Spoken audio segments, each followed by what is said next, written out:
Control of soil pollution. Soil pollution को कैसे control करें, इसके बारे में आज की इस वीडियो में हम पढ़ेंगे। पिछले वीडियो में हमने सॉइल पॉल्यूशन के बारे में बताया और सॉइल पॉल्यूशन के साथ साथ और एक वीडियो में हमने आपको इफ़ेक्ट ऑफ सॉइल पॉल्यूशन के बारे में बताया था। तो ये सॉइल पॉल्यूशन क्या होता है, अगर जो सॉइल है यानी कि जो मृदा है, अगर उसमें कुछ अनवांटेड चेंज हो जाए उसके फिजिकल नेचर में, केमिकल नेचर में या फिर बायोलॉजिकल नेचर में, अगर इन सब चीज़ों में अगर कुछ अनवांटेड चेंज हो जाते हैं जिसकी वजह से जो सॉइल है उसके कंपोनेंट में कुछ कमी आ जाती है, तो वह सॉइल पॉल्यूशन के कैटेगरी में आता है। तो आज की इस वीडियो में हम कंट्रोल ऑफ सॉइल पॉल्यूशन के बारे में पढ़ेंगे। अगर ये सब वीडियोज आप सॉइल पॉल्यूशन क्या होता है और सॉइल पॉल्यूशन का क्या इफेक्ट आता है, अगर ये सब वीडियोज आप नहीं देखे हैं तो इसका लिंक आपको वीडियो के डिस्क्रिप्शन में मिल जाएगा या फिर आप उसे प्लेलिस्ट से भी जाकर देख सकते हैं। तो आज की इस वीडियो में हम कंट्रोल ऑफ सॉइल पॉल्यूशन के बारे में पढ़ेंगे। तो चलिए शुरू करते हैं। Control of soil pollution, soil pollution को कैसे कंट्रोल करें। तो सॉइल जो पॉल्यूशन होता है उसको कंट्रोल करने के लिए कुछ मेथड होते हैं। जैसे जहाँ पर बहुत ज़्यादा कचरा है उस कचरे को सॉइल पर डायरेक्टली ना डाला जाए, उसे डस्टबिन में डाला जाए, या फिर अगर बहुत ज़्यादा कचरा है तो अगर कोई गड्ढा खोद कर उसमें कचरे को डाल दिया जाए, तो इससे सॉइल पॉल्यूशन जो है उससे थोड़ा सा रोकथाम इससे किया जा सकता है। इसके अलावा जो पेस्टिसाइड, वीडीसाइड और हर्बिसाइड, ये सब जो दवाइयाँ आती हैं जो एग्रीकल्चर फील्ड्स में यूज की जाती हैं, इनकी वजह से भी सॉइल पॉल्यूशन होता है। तो इनको करना क्या चाहिए, क्रॉप रोटेशन करवाना चाहिए। यानी कि जिस खेत में आज फसल, इस बार जिस खेत में जिस फसल को बोया जा रहा है, अगली बार उस फसल को उस खेत में ना बोया जाए, किसी दूसरे खेत में बोया जाए, और इस फसल में किसी अन्य फसल को बोया जाए। तो इस तरीके से अगर आप क्रॉप रोटेशन करवाएंगे तो इससे भी सॉइल पॉल्यूशन को रोका जा सकता है। तो यहाँ पर कुछ पॉइंट्स यहाँ पर दिए गए हैं, इसको हम बता दे रहे हैं।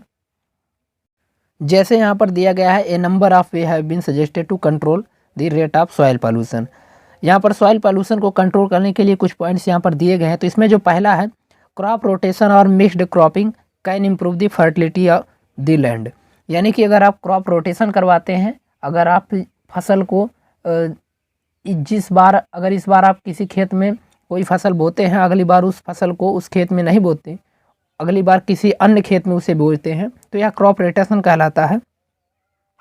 अगर आप क्रॉप रोटेशन करवाते हैं तो क्रॉप रोटेशन की वजह से जो सॉइल की फर्टिलिटी है वह इम्प्रूव होती है, अच्छी हो जाती है। इसके अलावा कुछ जो इंडस्ट्रियल वेस्ट होते हैं, industrial waste can be treated physically, chemically and biologically until they are less hazard. यानी जो इंडस्ट्रियल वेस्ट होते हैं उसको हमें फिजिकली, उसको केमिकली और बायोलॉजिकली उसको ट्रीटेड करना चाहिए, यानी कि उसे चेक करके तब जाकर उसे सॉइल पर डालना चाहिए। तो इससे सॉइल पॉल्यूशन को कुछ रोका जा सकता है। इसके अलावा हमें सॉइल जो होती है, सॉइल में जो प्लास्टिक का यूज करते हैं लोग, उनको रिसाइकिल करवा देना चाहिए। यानी कि जो सॉइल में प्लास्टिक ऐसे फेंक दिया जाता है उसको अगर आप रिसाइकिल करवा देंगे, यानी कि जो प्लास्टिक की चीज़ें अगर उसे फिर बेच देंगे मार्केट में, तो इसकी वजह से फिर प्लास्टिक के सामान हमें मिलेंगे।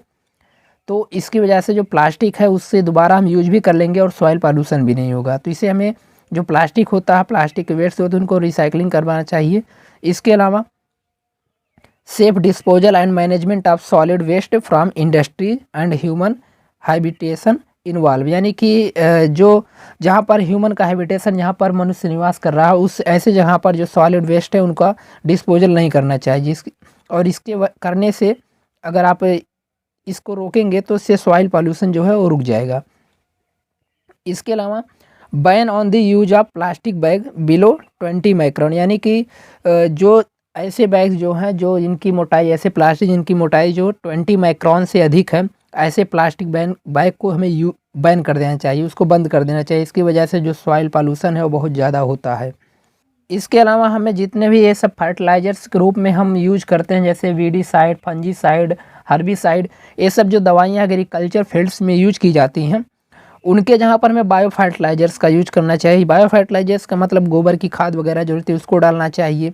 और इसके अलावा जो नेचुरल पेस्टिसाइड हैं उनको डालना चाहिए, जिसकी वजह से ये जो सॉइल पॉल्यूशन है उसे हम कम कर सकें।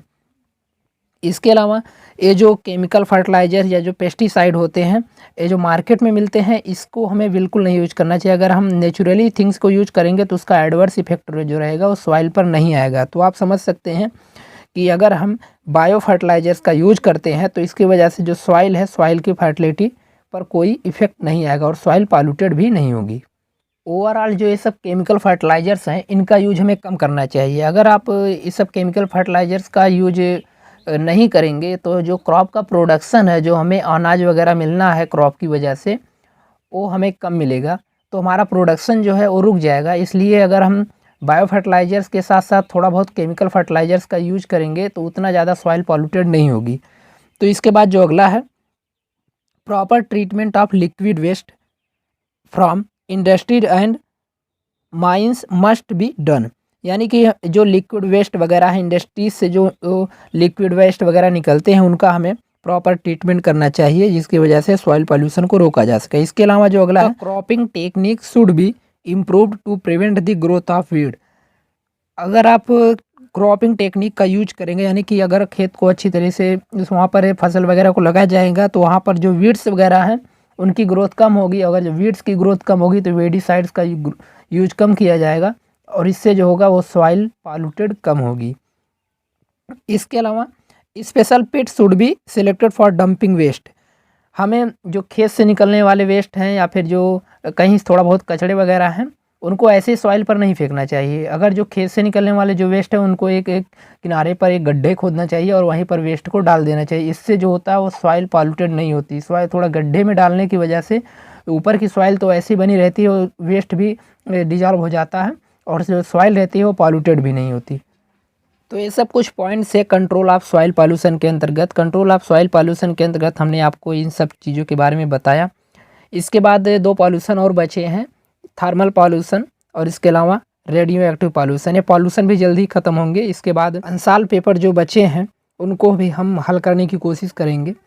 तो आज की इस वीडियो में बस इतना ही। अगर वीडियो इन्फॉर्मेटिव लगी हो तो इसे लाइक करना ना भूलें, साथ ही साथ चैनल को सब्सक्राइब ज़रूर करें।